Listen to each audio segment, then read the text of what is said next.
Orange County Registered Digital. Hello and welcome to OCVarsity Hoops. I'm your host, Jonathan Khamis. I'm being joined by Brian Whitehead. Steve Fryer is on vacation in the Bahamas, Bermuda, somewhere in the middle of nowhere. He'll be back real soon. Brian, you're taking over for Steve this week. You're covering a couple boys basketball games. Thanks for joining us.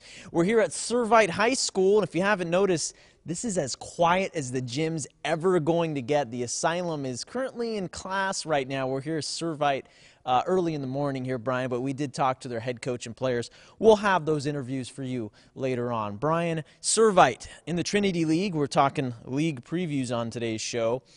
Trinity League, we talked about it a little off camera. This could be the toughest Trinity League we've seen in basketball, and that's scary because football wasn't enough, right?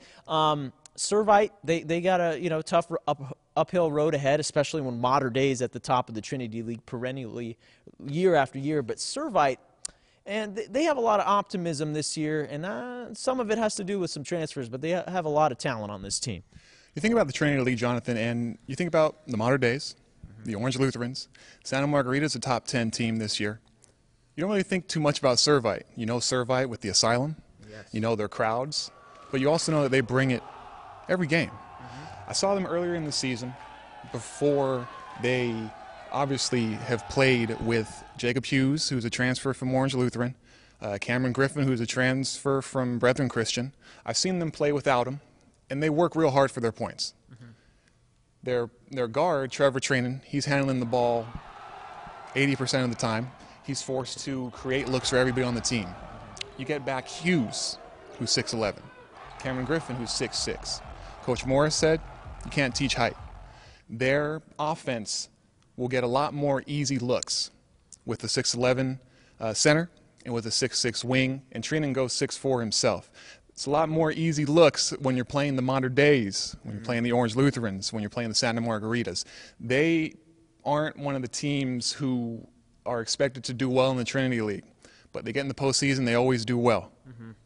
Servite will definitely be a team to watch out for from this point forward. And we talked to Servite head coach John Morris and a couple of his players. Here's what they had to say. We jump into the fire. We don't get a warm-up game, so you got to come focused, ready to play every night. You don't get really a chance to ease into it. You got to come out with a good intensity from the jump, or you can get behind a little bit in this league. Tough league. We run an inside-out offense as it is, and we've run that the last few years. We believe in throwing the ball inside, and now it's just a little different when you have 6'11". So we're not going to change what we do necessarily. We just change some of the pieces we have in there. We have a lot more depth. We have guys we can go to if guys get in foul trouble, and it just allows us to. We have guys who have a ton of game experience from these first 14 games.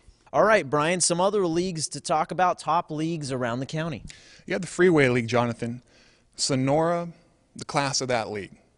They're in the top 5 in the county, and they're not there by mistake. Their point guards, Christian Rhodes and Rodriguez, they create havoc in the backcourt.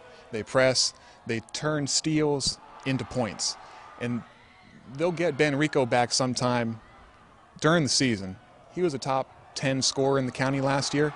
Sonora, they're going to be the class of the Freeway League, but you also have Troy, who's always there. Sunny Hills, who's always there. Buena Park's got 10 wins this year. It's a very deep league, and it's a league where anybody can beat anybody. You also have the PCL League. Corona Del Mar, you have Beckman in there as well. Corona Del Mar is going to play Edison in the Pacific Coast League, Sunset League Challenge that's going to be going on soon. I just always call it the Bash at the Beach. Corona Del Mar played Edison at the Bash at the Beach. Yes. They're going to play him again in this showcase.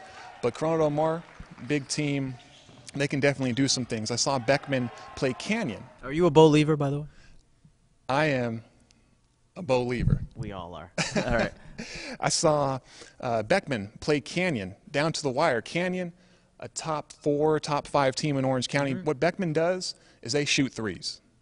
And they hit threes. There you go. And what they did against Canyon, which is what a lot of teams will have to do against Canyon once Canyon gets into the Crestview League, they're going to kill the shot clock.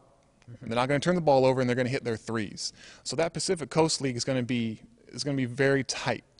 Speaking of Canyon, the Crestview League. You have Canyon, top 10 team, Foothill, top 10 team, Esperanza, top 10 team, Villa Park, right there on the edge. That's going to be a very competitive league. That's going to do it for this edition of OCVarsity Hoops. Thanks to Brian Whitehead. I'm your host, Jonathan Khamis, and for all your latest boys basketball information, check out OCVarsity.com, where we've got you covered. And one more cheap plug. Brian, what's the name of your podcast?